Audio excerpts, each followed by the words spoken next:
சூரா யூசுஃபை பரட்டி நாம் படித்தால் ஃபஸபருன் ஜமீல், சபர் என்பது வேற, சபருன் ஜமீல் என்பது வேற. அழகான பொறுமை. குர்ஆன் நமக்கு பிரட்டி தருக்கு படித்து தர்ற பாடம் முழு குர்ஆனை பிரட்டி சமரைஸ் பண்ணினா அதுல பெரிய பகுதி பொறுமைக்கு வந்துரும். என்ன பொறுமைண்டா அது குர்ஆன் சொல்லி தரது ரெண்டு வரியில சொல்லல.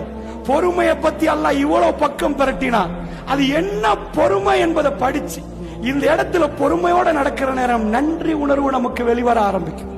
அதனால் அல்லாஹ்வுடைய நல்லடியார்களே, அல்லாஹ் ரப்புல் ஆலமீன் அது என்னன்னு விளக்கணும். யாக்கூப் நபி ஒரு வார்த்தை சொன்னார். யூசுப் நபியை கிணத்துல போட்டுட்டு வந்த உடனே ஃபஸபருன் ஜமீல் வல்லாஹுல் முஸ்தஆனு பிமா தஸிஃபூன், நான் அழகிய பொறுமையை கடைபிடிக்கிறேன். இப்படி நானும் அழகிய பொறுமையை கடைபிடிக்கிறேன்னு சொன்னா அது ஒரு சூறாவை அமைக்கிற அளவுக்கு அல்லாஹ் முக்கியமான பாயிண்டா பார்க்கிறான். நாம இந்த உட்கார்ந்து பேசியிருப்போம், அது குர்ஆன்ல வரல.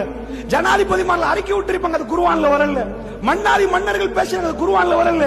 எங்கேயோ ஒரு இடத்துல யாக்கூப் நபி தந்த பிள்ளைகளை பார்த்தா சொன்னத யாரும் வீடியோ பண்ணல, யாரும் ரெக்கார்டு பண்ணல.